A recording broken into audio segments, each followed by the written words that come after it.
church today in Cambridge on a very windy day. I'm going to be doing a small little utility room today. I'll show you what we got going on here.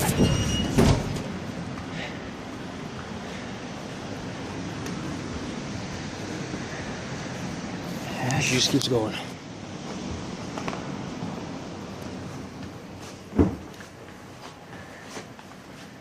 So we're doing the necessary prep work over here.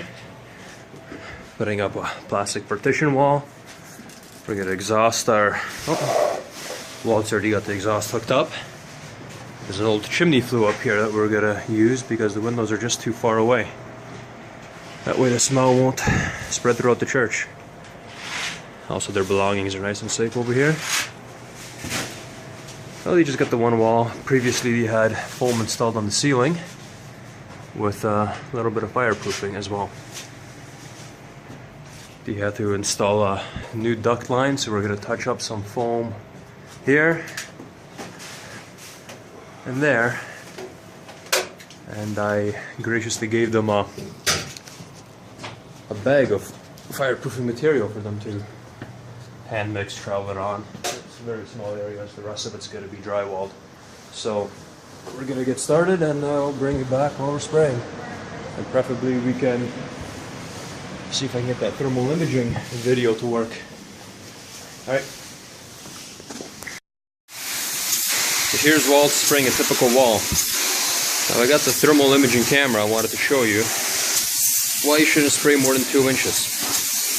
With the temperature readouts will be shown, but keep in mind the inside temperature of a 2-inch pass. Usually when I checked it, if a meat thermometer, it comes out to around 220 Fahrenheit. But keep in mind, the more you spray, the thicker you apply it in a single pass, you compound that temperature.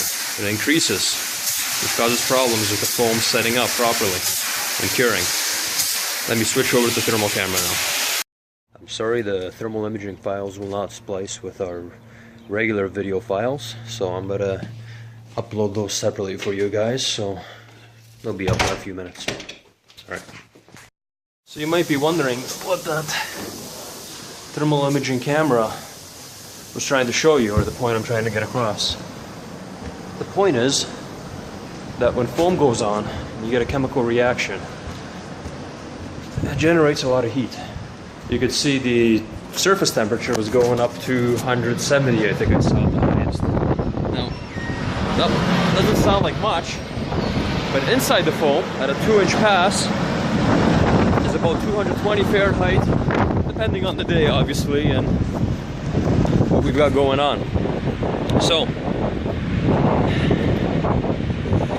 you put in a 2-inch pass, you wait a few minutes, you can put on another 2-inch pass. You can only imagine how much heat is there.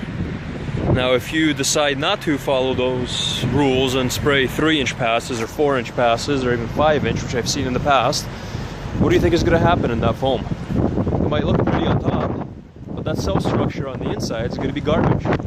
It's going to look like crap. It's not going to cure. It might give off that smell that some people have been complaining about. Well, this is what happens when you hire the cheapest possible company to come in and manufacture thermoplastics inside your house. If that's what you want, then look, we spray it, you gotta live with it. And it's not just you living there, it's most likely your family or tenants or whoever. And even if you sell it down the line to somebody else, someone else has to live with it. So I figured do it once, do it right, don't piss around. Follow all the rules, and keep in mind when we're using polar foam, which is, in my opinion, the best foam, you don't have to take my word for it. You can download the technical data sheets and compare them all side by side, which are certified for Canadian use. Now, the other foams, I'm not going to say the purple one's not bad. I haven't sprayed it, but from what I heard in the data sheets, it's a good second choice. But the other ones that are out there, if you look at it, actually let me show you what we're spraying today. It's a pretty chilly day. -1 outside. Substrate temperatures are about What were they? I think they were 17 degrees, 16 degrees. They were in the trailer. So you can see what I have my unit set up at. I'm running hose heat at 100. And I just lower them down a little bit for fun to about 98, 99. And the foam is spraying beautifully. It's going right. The adhesion's beautiful and the density is spot on. And if you go to the other foams, and this is what it says in the technical data sheets for when you're setting up the foam. You can download it and see for yourself. Now the other foams, for example, for them to run in the wintertime, sorry, not the wintertime, the summertime, which technically in the summer I'm usually around 92 Fahrenheit, preheating the chemical. The other ones, the lower grade ones, you got to be spraying at about 135 to 145 for the foam to even do anything. So what does that tell you? Well, what kind of temperatures do you think internally do you get when you add another 50 Fahrenheit to the chemical before you apply it? It skyrockets, which isn't bad as long as you follow the rules. You do a 2-inch pass, move over, do a 2-inch pass, move over, and work your way around and come back a few minutes later. But if you're one of these blaster guys that, you know, maybe hired on guy that doesn't really give a crap about the company, because that happens too, they'll blast the foam on and take off. They'll do it in 1 or 2 passes, or spray 3 inches or spray 4 inches. And what do you think is going to happen with that? The temperatures are going to go up, up, up, and your foam is going to be shit. And I'm sure nobody really wants that.